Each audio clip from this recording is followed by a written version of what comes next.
All right. Great to see everybody here tonight on this nice warm evening.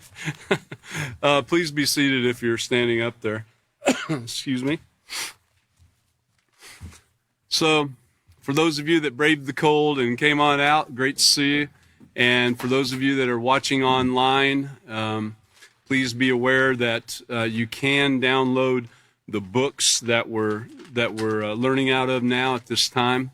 And of course, we do want to, as Chris mentioned in one of his last classes, please be sure to download the teacher's manual. You want the teacher's manual. This is a teacher certification course, and you want to have that teacher's manual because it's got more information in it than the student's manual does. You will need it. Should be able to find the drop-down menu there and download any book that we've gone through so far, and it's absolutely free to you, no charge, so go for it. Tonight we're in the responsibility unit still, and we're actually going to be on page 37. We're going to finish up there where Catan left off on the last class, and then we'll continue on into what I have learned, which is a review of the entire chapter, and probably we'll be ending there, and then the next class will move on to the next chapter. So let's go ahead and get started. Again, this is the Peaceful Solution Character Education Teacher Certification course, and for all of you that are here in person and all of you that are online, welcome. Okay. So let's turn to page 37 real quick. So let's just back up to the top of this real quick. Straight talk. If you look up at the top of the page, it says the next time you think a chore or assignment is boring or too hard, that means also your job. Keep in mind that the purpose of chores is not to entertain you, but to prepare you for even greater responsibilities. I'm chuckling a little bit here because I'm thinking about how Catan, when he was describing this, it was kind of funny the way he was putting it out there about it not being there to entertain you. It's not a video game, but I think he said something like, if we could turn this into a video game, these chores, well, then everybody would be rushing to get the best score and do the best job possible, something like that. I'm paraphrasing a little bit, but it kind of made me chuckle. But this is not to entertain you. It is to prepare you for life. It's to prepare you for greater responsibilities, such as living on your own and having your own family someday. And so that's one of the things that we do try to put across to everyone that we do teach, especially the children, the young people. Of course, we've all been teenagers before. I see some of you in here that are about as old as me, maybe a little bit older or younger, but we were teenagers. It's not like we enjoyed all the chores we ever did. I was blessed enough to have some people in my life to teach me along the way, though. Even though I didn't always like to do the work also, I would have rather been out doing something else, goofing off. But I was taught that when I did do the work, to make sure that I did the best I could and to do it right the first time. Now, doing it right the first time, that's a big thing. If you do it right the first time, you won't have to do it again. Some people have to learn by experience, and they're not, they're irresponsible in getting their job done, and they have to go back and do it again. I know mechanics that get paid by the flat rate hour, like at a dealership, for instance, they learn pretty quick about doing it right the first time, because if they don't do it right the first time and it's a comeback, they're working on it free now. So, that's a charge back to them. They don't get paid again on it, or at least not at the dealerships that I've worked at. Didn't mean to get too far into that right away, but we are talking about responsibility, and some of the classes have covered a great work ethic and so forth. So anyway, here it is in a nutshell. When you stop to carefully consider your thoughts and actions, stop to carefully consider, that is, and then make a positive decision to control your anger, treat others with compassion, and complete your duties as you've been instructed, you are developing a responsible character. And we're going to talk about the compassion thing and anger and all here in a moment when we do the review. Remember, you have to consistently make positive choices. That means all the time, over and over and over again. Are you going to mess up? Sure you are. You know, you're going to make a mistake. You're going to make a bad choice. You got to go back and start practicing consistently again. And we all do it. So, consistently making positive decisions, one situation at a time and one day at a time, in order to develop responsibility as a character trait. You know, Catan said something about the guy. Was it a popular bumper sticker or something back in the day? Was, you know, I'm doing it one day at a time. And he was talking about some old guy in retirement age, and that made me chuckle a little bit, because I guess I am that old guy at retirement age. You know, one day at a time. And so, you know, you think about this, and it is one day at a time. Each day comes up, and it's a new day. Okay, you messed up yesterday or whatever. You got a new day to go at it again and try to get it right, okay? And always, like we always go back and talk about in the Peaceful Solution, all the classes that we've learned up till now, all the chapters, all the books up till now, we can go back and consider those things that we've learned. Some of the things that stick in my mind are pretty basic, you know, like leaving yourself room to grow. You got to have room to grow. We all want to kick ourselves a little bit and everything. I know you guys hear me mention this every class I teach, but these are basics that you can keep in your mind, go back and look at and fill in with all the rest of the chapters too. But if you keep some of these basics in your mind, like leave yourself room to grow, be willing to you know, try, and if you mess up, be willing to get up and do it again, you know. Also, learning about values and having a great value system, and then setting your mind in advance to not make those same mistakes that you've made in the past. That's a hard thing to do. You got something pulling at you to come over here and do this thing that you find very comfortable, very entertaining. You know, it's been something that you've had all your life, and yet here you're trying to break away from it. That's a tough thing to do, man. You know, so don't kick yourself too hard, but just get up and set your mind in advance and go at it again. All right, one day at a time. So that's in order to develop the responsibility as a character trait, to develop that responsibility. It is a great character trait to have. You must have it, in fact. Just like all the units that we've discussed so far, you know, from character to acceptance and self-control, respect, responsibility, you've got to have these things. And of course, you have to have self-control to do any of it. You have to learn to consistently make right decisions until they become a habit. And one of the things I wanted to say was that, you know, some of us take a little bit longer than others for it to make a habit. Catan mentioned that, you know, I think he said something like the jury is still out on it, because as I was growing up, I remember hearing the thing that it takes 21 days to establish a habit or to break an old habit and establish a new one. Well, you know, as I got a little bit older, I found out, well, that was just somebody's theory that they put out there, and that actually it could take a very long time. I think he mentioned almost a year, 200-something days, or 294 days is what he said. And so I know we can't put an exact day on it anyway, but for some people it takes longer to get rid of that old habit and replace it with a new positive habit. And keep in mind that all decisions begin with your thoughts. If you are having, and there's been a lot of that in all of the Peaceful Solution, talking about our thoughts and where they go from there. You know, thoughts, feelings, actions, rewards, consequences. You know, all of it can get jumbled up in there if you're not careful. But if you just keep the basics in mind, all right, and it'll come. And then you grow, and then you add a little here and you add a little there, you know. But keep those basics in mind.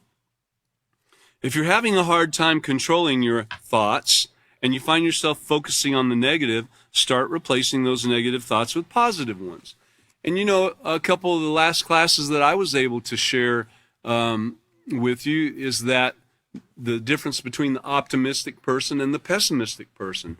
I mean, you can see it when you're around people. You can tell after a little period of time whether they're pessimistic or optimistic. You know, are they always complaining? They're probably pessimistic. Are they looking at the brighter side of everything? Well, they're probably optimistic, in general. So keep that in mind and try to be that positive person, that optimistic person, the one that says, well, maybe they're having a bad day. Maybe I shouldn't be so rough on them, Well, so for example, you can change thoughts like, well, why should I do anything for anybody? Nobody does anything for me. Well, this is the thing that we have to get out of, is worrying about me, all right? What we need to be worried about me is building our positive character and not continue on in the negative character that we have, throwing it out the window. But that actual statement is negative. Why should I do anything for anybody? Nobody does anything for me. That's just like, well, I'm not going to give them any respect because they don't give me any respect, Or, well, he did that, so I'm going to do this. All of that retaliation and all of it goes together. Why should I do anything for anybody? Nobody does anything for me. Well, that's not justification to not do something for somebody.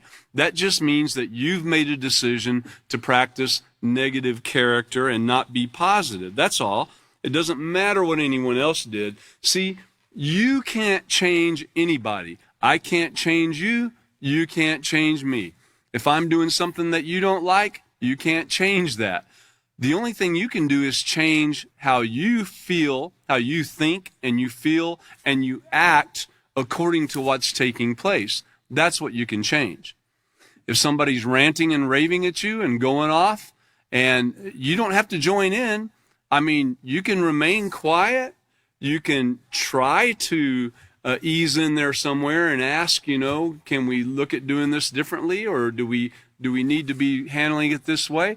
And if you find that they just keep on with it, it's best to just walk away because they're not ready to listen at that time. Once people fly off into a rage, you're not going to turn them around in most cases. It'd be tough action, I can tell you that. So let's see. So instead of having, why should I do anything for anybody? Nobody does anything for me. You can change it to, I should treat others the way I want to be treated. And whether they also treat you that way, doesn't matter. We're talking about what you do. That's what we're talking about here. So as a teacher of the Peaceful Solution, you definitely want to try to have the positive attitude, or you want to have that positive attitude of treating others the way that you want to be treated. Replacing negative thoughts with positive ones in order to make responsible decisions will not be easy at first, but don't give up. You can do it with patience and determination. Remember in the long run that you and everyone who interacts with you will benefit from the positive character that you've developed. So as you're growing in the Peaceful Solution, as you're learning these things, you're going to have things come your way.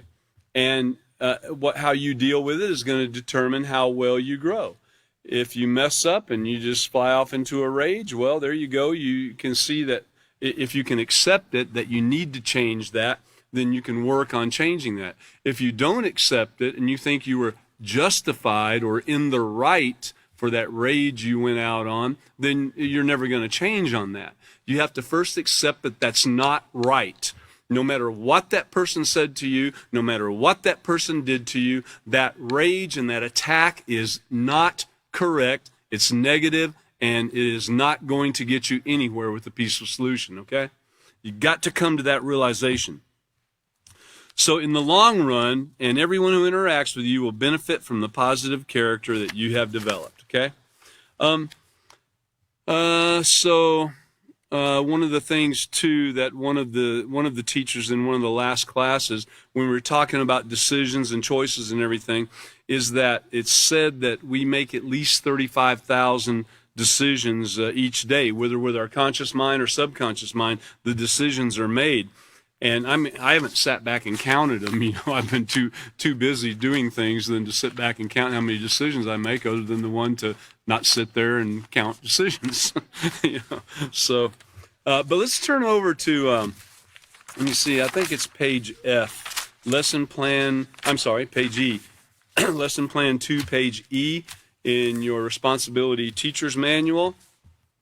Again, for those of you that are online, you can download this manual.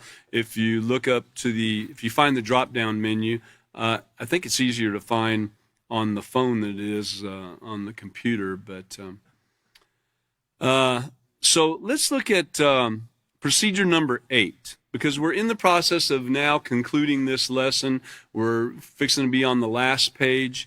And it says, conclude the lesson by re-emphasizing the importance of controlling our thoughts in order to make responsible choices. And have students read the section, What I've Learned, found on page 38, which we're fixing to go over. But and I don't want to disappoint anybody, so I'm going to go ahead and hold this up. I try to do it just about every class. So stop, think, options, proceed. Okay, that sounds pretty cut and dry. I guess some people could say it's kind of smug or something. It's okay, stop, think, options, proceed. Okay, I've heard that a million times. So what? Stop, think, okay. Well, it's real, though. These are real things, real words. This is the real thing to do. It's just like I was talking about a minute ago. If you find yourself in an angry situation, there's no justification to continue on in it, no matter what anybody says or does to you. So what you have to do is you have to stop, and you have to think about it, preferably before you go off on that route. But if you catch yourself in the middle of it, that's fine too. Think about it a little bit and decide, really, what options do I have? I could keep on this route, and it's not going to do anything except make it worse, and then proceed with the right choice. So we have options. We have to be able to discuss and look at these, look at our choices and make right decisions. And you're not going to do that if you're in any kind of fit of rage. Let's see, remember in the back of the character units on the very last page, in fact, if you have a character unit with you, I see somebody grabbing one back there. If you have a character unit with you, go all the way to the back, and you'll have a couple blank pages for notes and stuff like that. And then I think it's on the very, very, very last page, you'll see about a 1 or 2 sentence statement. Does anybody see that out there that has the character book? Did you find that statement? Okay. And so it says something like this. I'm going to paraphrase. It basically says, do not make your decisions based upon emotion. A person that is practicing and learning great character and how to control themselves does not base their decisions upon emotions. You base your decisions upon what we're learning here in the Peaceful Solution, on being able to control yourself, on being able to practice self-control enough to stop and think about what you're doing and not let your emotions control you. Because anytime you let your emotions control you, you're in the wrong place, and you are in the wrong. That's just all there is to it. If you let your emotions control you, you are going to make a bad decision. Whether it be, getting mad at somebody and throwing something at them, being jealous or something, and we've read stories about people running over their husband or their wife or getting in fights and so forth and so on. And it was all because of rage. It was all because of anger. That person did something to me, so I'm justified in doing something to them. No, you're not, no matter what they do. You're not justified in verbally attacking them. You're not justified in screaming at them, yelling at them, fighting with them, or anything like that. And it doesn't matter what they do to you. It doesn't matter if they're yelling at you. It doesn't matter if they're throwing something at you. It doesn't matter. You have no right to retaliate and fight back and say, well, I did it to you because you did it to me. It doesn't exist. That is not the peaceful solution. And so that's what we see out in the world today. When you look around, when I say out in the world, I mean all around us. Here in the United States, we don't see it. Well, we see it with our eyes for the most part, but we don't have bombs going off a block away from us or right on our dwelling at night while we're trying to sleep. We see it on TV. But the rest of the world pretty much has this thing going on in their backyard all the time. And it's because of that very thing. Well, so-and-so did this, and so I did this, justified in doing that. Well, they bombed us, so I'm bombing them, And what person in their right mind wouldn't think that it's okay to bomb somebody if they bombed you? It's insane. Because if someone bombs you and you bomb them, then what's going to occur? They're going to bomb you again, and you're going to bomb them again. You're going to have constant war and retaliation, and it's not going to get anywhere. Oh, you might say, well, yeah, but what about World War II, and what about this? We bombed them till they gave up, You didn't change their heart and mind. They still wanted to bomb you, and whenever they would get an opportunity, man, they'll come at it again. That didn't do anything. It was just a short-term fix. There's still fighting and war going on everywhere. Okay, let me get off that for a minute.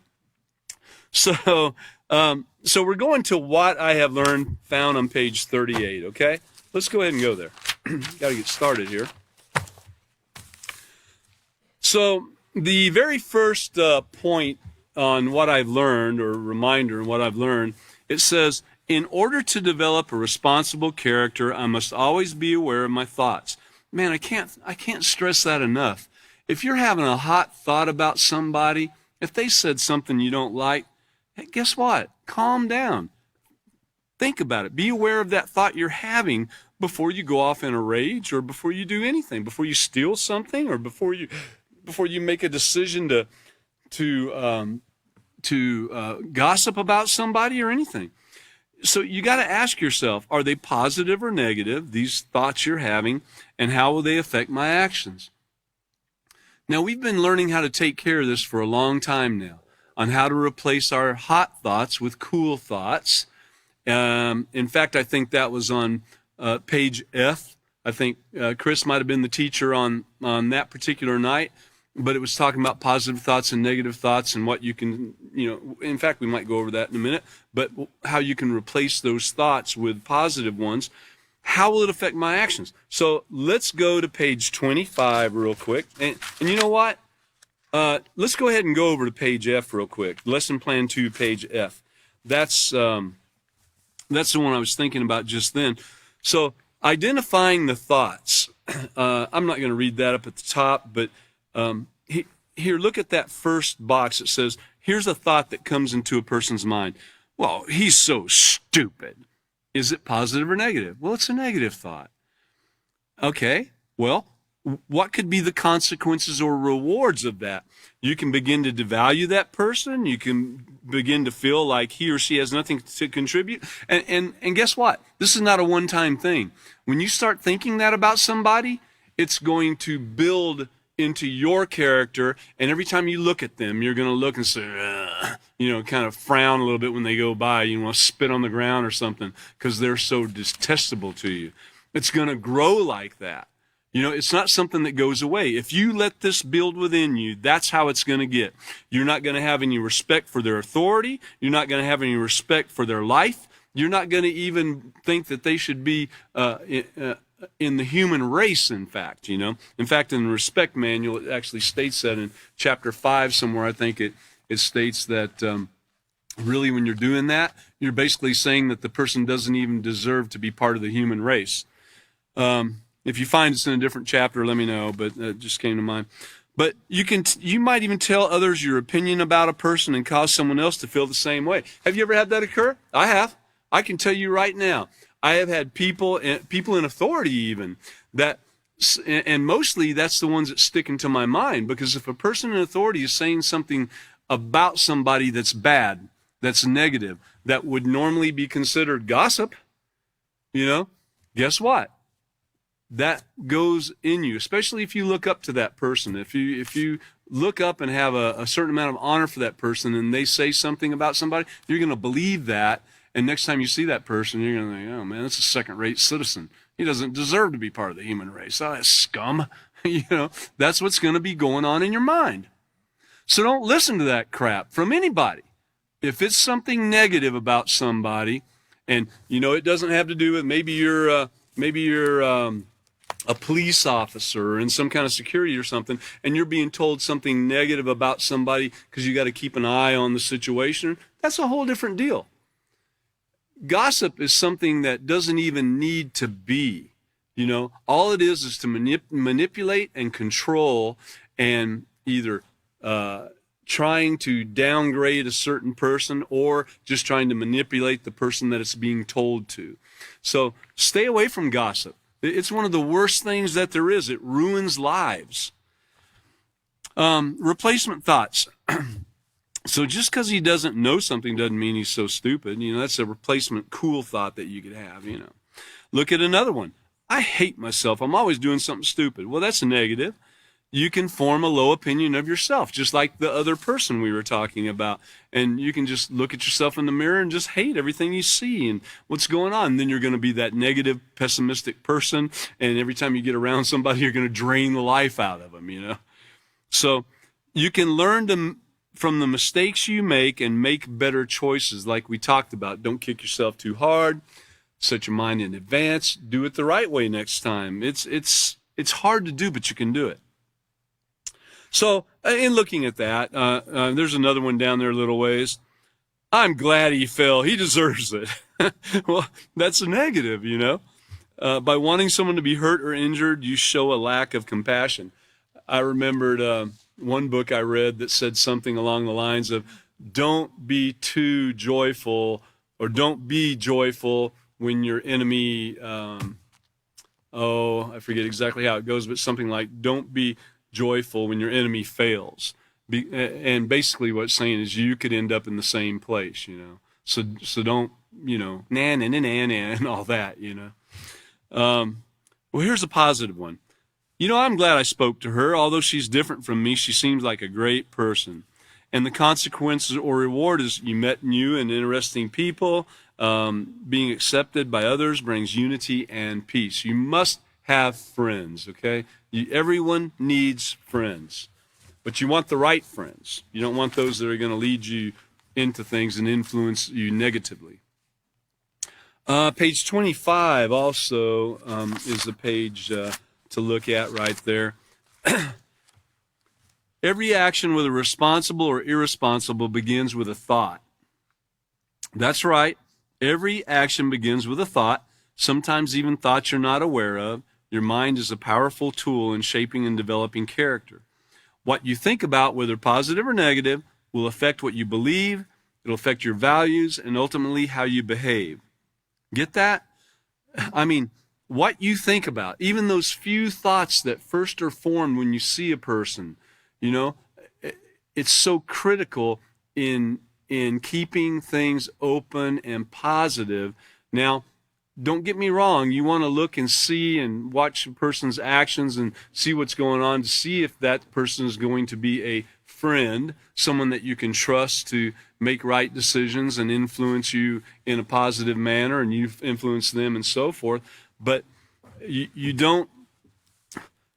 want to at least be able to look and give them the benefit of the doubt at first, until you know something different about them. And you must become aware of how your thoughts affect your actions. Then you have to be willing to practice that self-control to stop the negative thoughts before they turn into negative actions. Because those negative actions are hard to take back. A person could be mad at a coworker or something like that, or the boss, and they could get fired.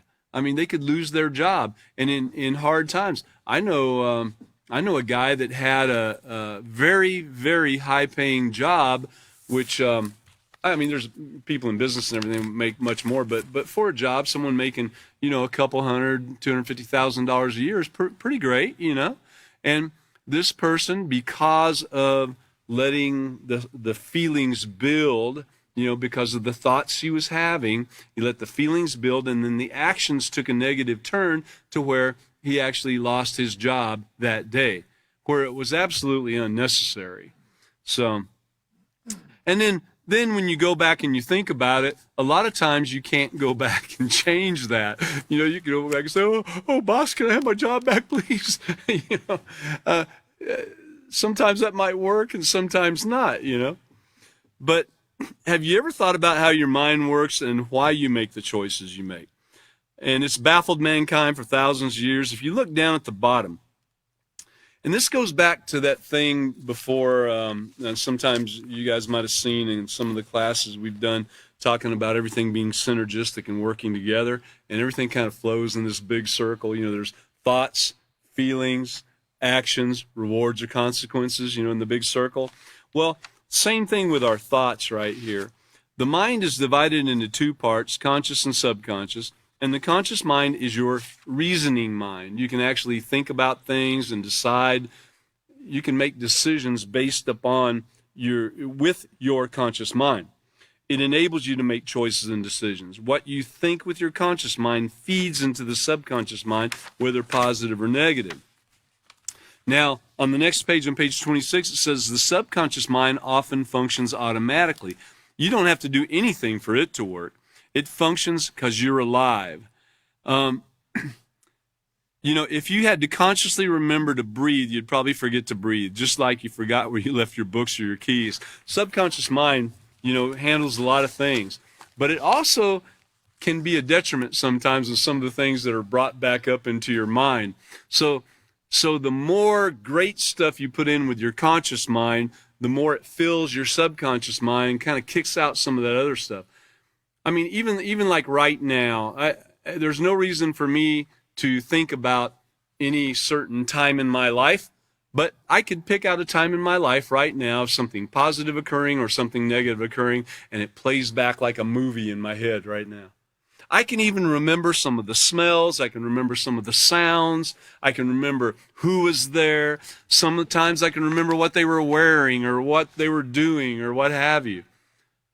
Does that make sense to anybody? Does that work for you like that too? I mean, you might not even be thinking about it, and something triggers that thought. You see a car go by, and you used to have one just like it, and then you start going off into La La Land. The movie starts playing in your head. So the subconscious mind is an awesome, awesome thing, but we've got to learn to deal with those thoughts when they come up. From the subconscious mind, when those thoughts come up, we have to learn to deal with it and the feelings that are generated by it before we take negative action. We want to keep everything positive, okay? Let's go on back to the next point. It says, I demonstrate that I am developing a responsible character when I use self-control, keep that in mind, self-control, to stop and replace any negative thoughts with positive ones. So this is a big deal. When the negative thoughts start coming, and your feelings, you're letting your feelings take control, that means that you're not having self-control. You're letting your feelings run the show. So you've got to be able to use self-control to stop and replace the negative thoughts, the negative speech, the negative tones, the negative things. You got to replace all this with positive ones. It's hard to do. It's not easy. No one said it was going to be. But turn to page 27, and let's look at something there. At the top of page 27, it starts out, it's continuing actually on a section here, but it says, when we stop and think about the best way to handle a situation, even when we are angry, we are practicing self-control. So see, here's a person that's angry. And remember, anger is a secondary emotion. There has to be something that triggers that first, either embarrassment, frustration, disagreement. Something comes along and triggers that anger. And anger is really just something, it's a disagreement. It is really what it is. You disagree with what has been said or what you perceive has been done to you or so forth. So it doesn't give you the right and the justification to attack in any means, but you have to stop, and even when you're angry, you have to stop, and you need to practice self-control. When you do stop, even when you're angry, you are practicing self-control. It takes careful consideration of what is morally right to avoid violence and aggression when we're angry. A lot of people have gotten into a lot of trouble when they were angry because they might have been angry at somebody who was also angry at them, and then it was on. You know, everyone's letting their emotions just fly and attack, and nobody willing to just shut up for a minute, you know, or stop fighting for a minute. Controlling anger is an important part of developing the trait of responsibility, because even when we're angry, we must be accountable for our actions. Did you get that? Even when you're angry. So if you're angry and you do something that's negative, you're still accountable for it. You can't make someone else accountable for it. I can't say, hey, this guy did this to me, so I did this, and now that makes him accountable. No, it makes you accountable. We're only accountable for what we do. Doesn't matter what the other person did. And that's the thing that's so hard to figure out, because we've been taught differently than that all our lives. From a very small child, we've been taught differently than that. You know, at school, we've been taught differently. At work, we've been taught differently. At church, we've been taught differently. Everybody was taught differently until it's spelled out for us in the Peaceful Solution. And that's why this is called the Peaceful Solution. It is the solution. The other ones aren't a solution. There's character programs and everything, but they're not the solution. They got little tidbits here and there, you know, that work, and a lot of them are real fluffy sounding and all that, and they make a lot of money for people, but they're not the solution. Am I saying they're totally wrong? Absolutely not. A lot of the programs have a lot of great things in them, but they don't take it to the full extent because it might hurt the pocketbook. It might hurt their ability to get it in this certain place. It might offend somebody because of what was said. You know, it really doesn't matter if it offends somebody or not when the truth is told, and how our minds and our actions are controlled, and how our thoughts work and our feelings work and so forth. So let's see. On down at the bottom, it says, being angry should never be an excuse to become verbally or physically aggressive, refuse to complete a task, not do what you were told, quit your job. Controlling anger before it turns to rage or affects the way you treat others or the way you fulfill your obligations. It begins by controlling your thoughts. Okay, and then turn to page 32. Let's see what we've got here. So we're just going to spend a minute on this. I can make self-control part of my character. Now, that's a statement. But having self-control is an important part of developing a responsible character, and by practicing self-control, you can stop yourself from making choices that could lead to embarrassment, harm to yourself or others. And the self-control is such a huge part of responsibility. Without it, you can't get there. You know, without it, you can't really achieve any of these great character traits we've been going over. You have to have self-control. But we've got to be responsible and choose to practice self-control. Let's move on here just a little bit. All right, the next point. Positive thoughts lead to positive decisions, and this in turn leads to positive actions. Positive thoughts lead to positive decisions. You know, if you can control your thoughts and feelings, you can make a positive decision, and this in turn leads to the positive action. And I'm going to go ahead and include this next one. Negative thoughts can lead to rage and violence. Okay, so we're talking about positive thoughts, and then negative thoughts can lead to rage and violence. I will pay attention to my thoughts and show respect when angry with someone. So I know some of you were in here and probably saw the video. William was teaching a class. I can't remember exactly what page he was on or anything, but he showed a couple videos. One of them was an old video that was done years and years ago with Peaceful Solution students that put it together. It was an awesome video that showed what can occur with uncontrolled thoughts and feelings. But then the one he showed, it was so ridiculous. It was a video of a baseball coach. Y'all remember that? Anybody? Video of the baseball coach. He got mad at one of the calls, and he goes over there, and he's in front of a whole stadium of people. And I think this was a major team, you know. There he is in front of all these people, just just showing that he could throw a little baby's tantrum. He goes over and he covers up the home plate and then goes up and says something to the umpire and then goes over to third base, second base, and first base and picks up the bases and throws them out in the field. And just people are just letting this go. This guy's just turned into a total nut. He has lost it completely and putting on a show for everybody. And of course, people were egging him on, because a lot of times I've seen that they do that in sports. When they see somebody getting in a fight or getting mad or yelling at somebody, they ag it on, yeah, get him, that was a bad call, he's our team. And, it was just ridiculous, though. It just showed how totally ridiculous it could be by not controlling yourself. I think over on page 34, so over here on page 34, it's talking about a scenario. And the lady at the mall with several packages, and this might have been covered during Chris's class, but you can look there and see positive thoughts or negative thoughts. And down at the bottom it says, from this exercise it should be clear to see that your thoughts affect your actions. Having positive thoughts about others means realizing that they, like you, are worthy of respect, worthy of being part of the human race, and consideration. Having compassion for others is a responsibility that all people should share. So the negative thought would be, oh no, that lady almost fell.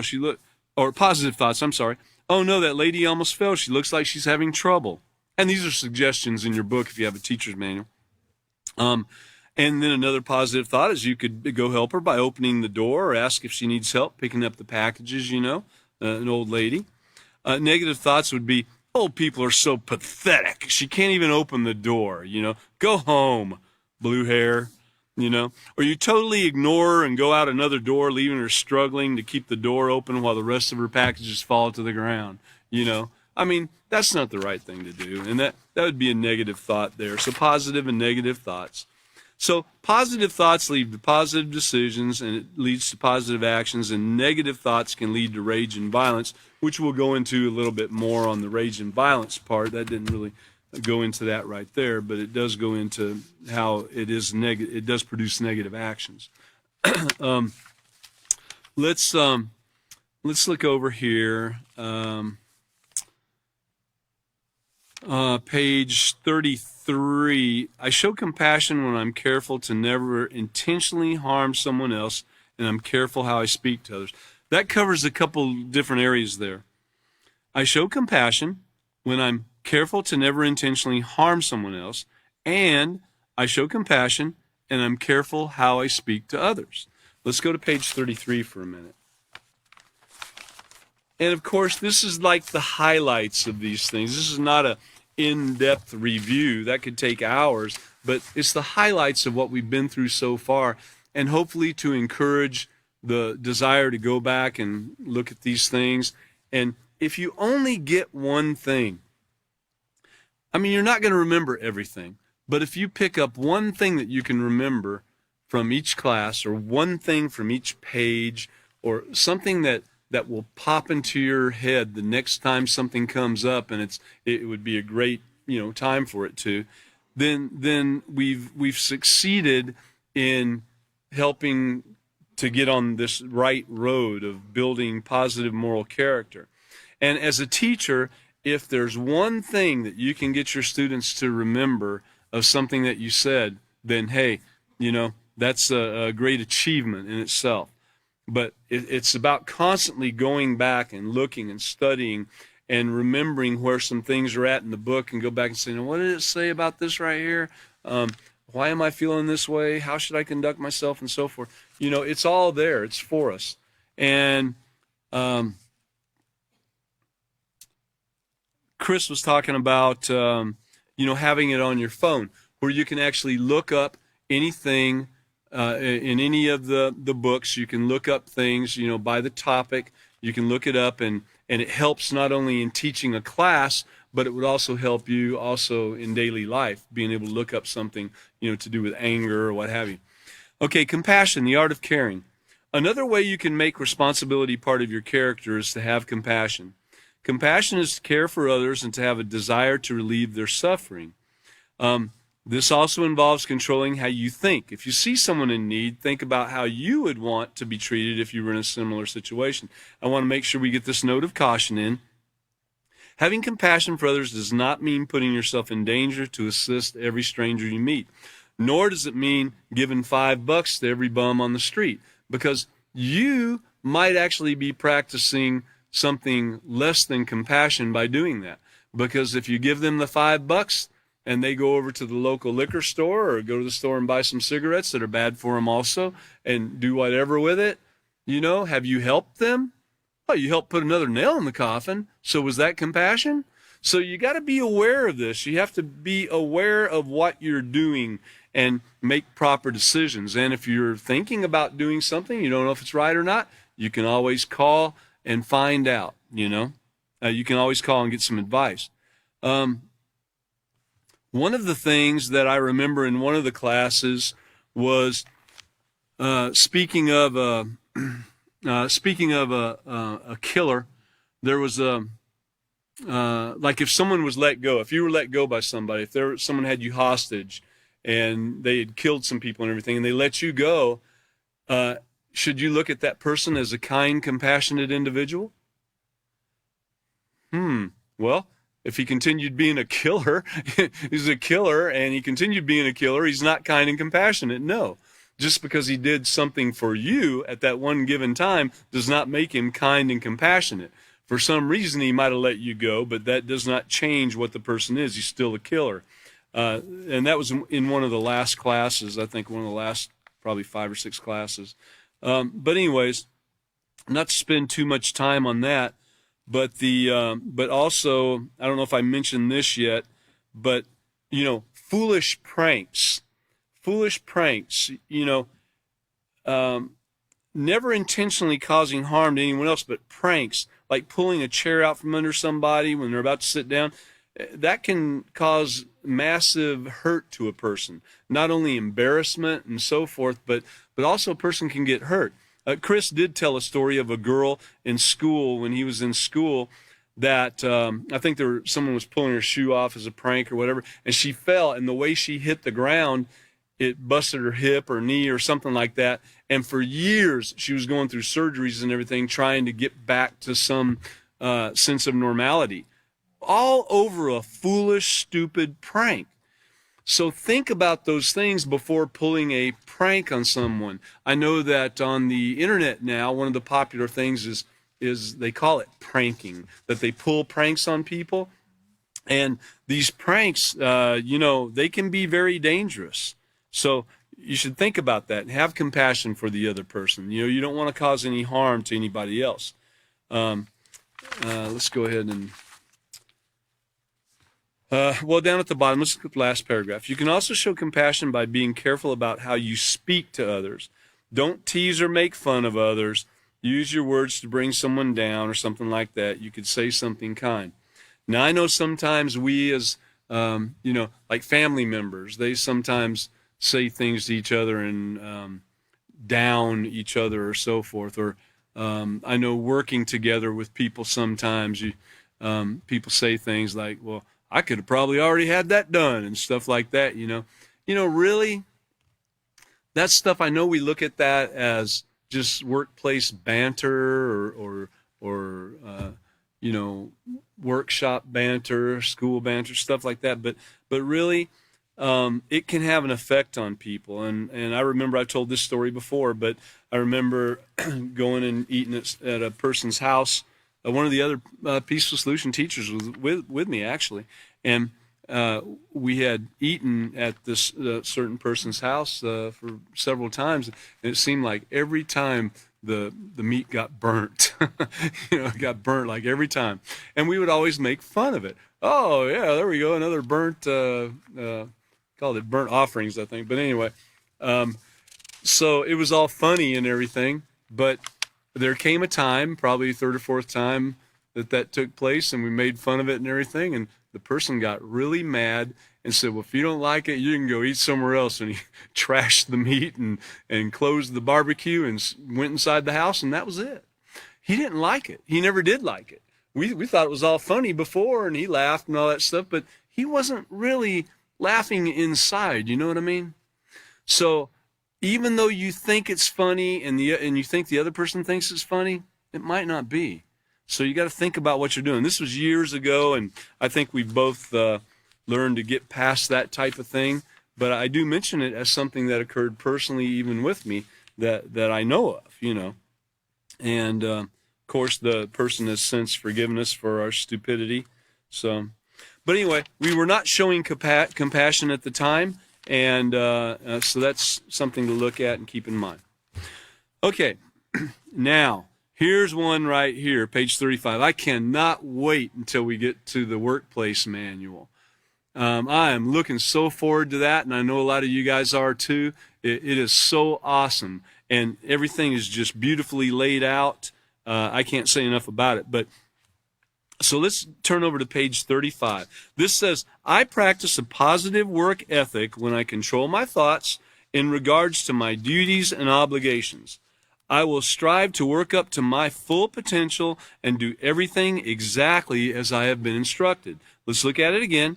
I practice a positive work ethic when I control my thoughts in regards to my duties and obligations. And I will strive to work up to my full potential and do everything exactly as I've been instructed. That exactly is a big word right there. I think others have probably. I know myself. I can think of several times where I didn't do exactly, as I was instructed. I might have put my own twist in there somewhere. I might have read it differently than what it was told. Communication is so very important. So that's a big word, that exactly. So let's turn over to page 35 real quick. Man, this part right here could really take a while. I know I hear things about the workforce these days. It's a little bit younger workforce, and I think I think it might have been Catan that mentioned it. Could have been William. It was one of the last couple classes, but talking about seemed like all the. I don't mean any offense to this youngest generation, but it seems like there's a lot of people out there that think that they're going to make their money by becoming an internet star, an influencer, or something like that, right? And really, they really think they might do it. And they look at those that have done it, and some of them are making, like millions by doing stupid stuff out there. I know one that goes out and he does things like, he bought a used car lot for the day and gave away all the cars on the car lot to anybody that drove by and stopped and wanted one. Everybody thought it was a joke or some kind of scam or something, but they pulled in there and he gave them a car and the title, and they drove off into the sunset. Well, it gets looks on or hits on the internet, and the advertisers pay because there's more hits and they get their advertisement out there more, and he makes a lot of money. He makes millions every year doing that, and they say they have fun doing it and everything. I've seen some cases where articles that talked about it wasn't so fun sometimes, and sometimes there were arguments and fights and so forth and so on. But there's a bunch of people out there doing that and making a whole lot of money. And so they look at that and they say, well, I'd like to do that. But, what is it building? What's being built?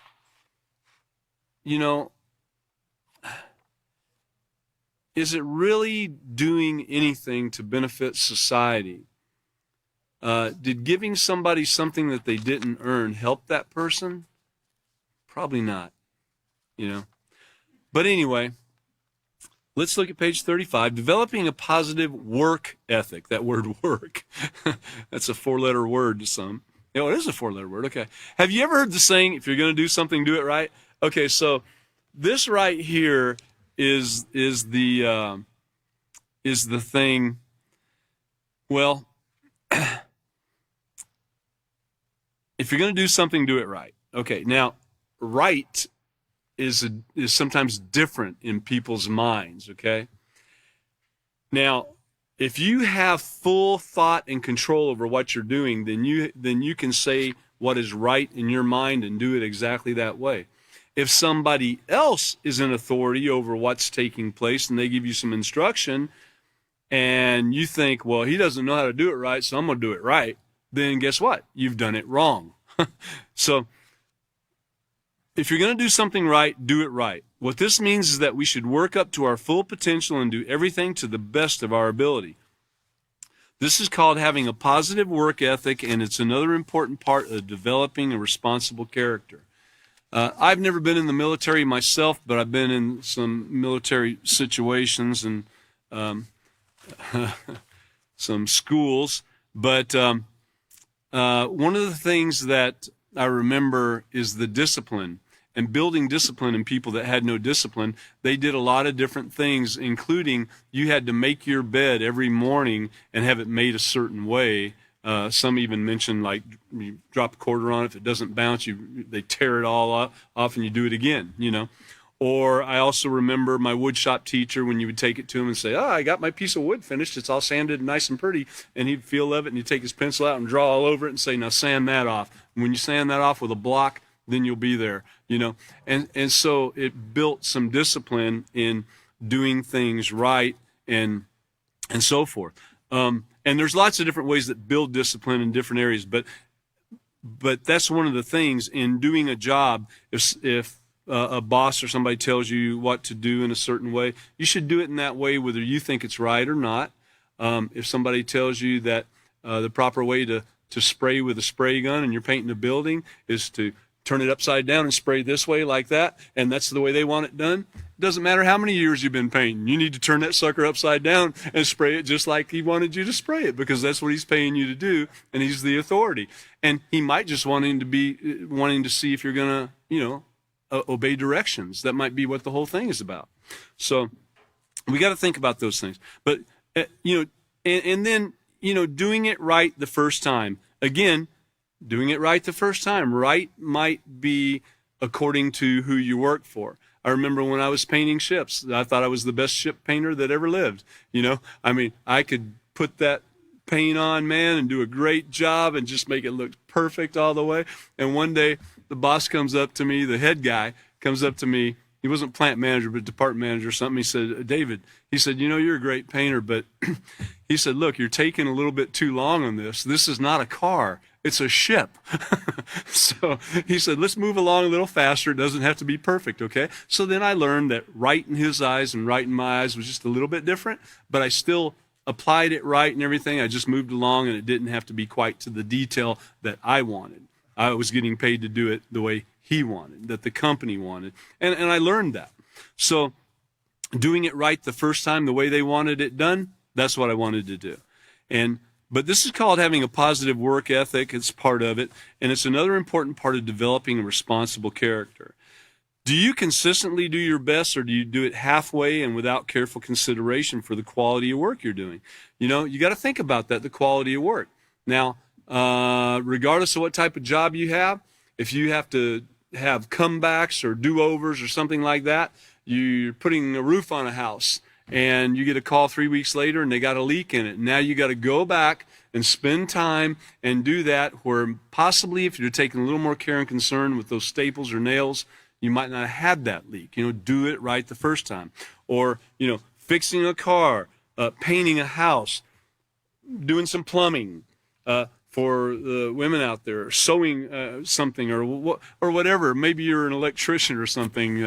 I didn't mean anything bad about that, but whatever you do, whatever it is you do, if you do it right the first time, then you get a great satisfaction about that, and personal appreciation for it, and so forth. And how we fulfill our duties, whether responsibly or irresponsibly, results from how we think about our obligations. And, page 6 of the character unit talks about values. And so it's what we value, our value system. That means everything when it comes to doing things right, and how we produce ourselves in that, if we have a positive character or a negative character, whether we're optimistic or pessimistic and so forth. And just to try to close this out here, Page 37, which we've been over a little bit already, but to develop a responsible character, I must be aware of all my decisions regarding how I treat myself and others, and that I care about the quality of work I do. So, in order to make sure this class ends on time and doesn't keep you guys over, I know some of you have another class that you're looking forward to going to. Here it is in a nutshell. We want to make the right decisions until they become a habit in our life. We want to replace the bad habits with right habits. We want to control our thoughts before we let our emotions get out of hand and those feelings, and then we make wrong decisions and produce wrong actions. And so that's what we want to look at in all this, is keeping that positive frame of mind instead of a negative frame of mind in everything that we do. I'd like to thank you all for coming tonight. And if you got one thing out of this class that you can remember, then great. But try to remember a lot of it. But 1/17/24 is our next class at 5:30 p.m. on 1/17/24. That's this coming Wednesday at 5:30 p.m. is the next class. We look forward to having you all here for the next Peaceful Solution Character Education Teacher Training course. Thank you.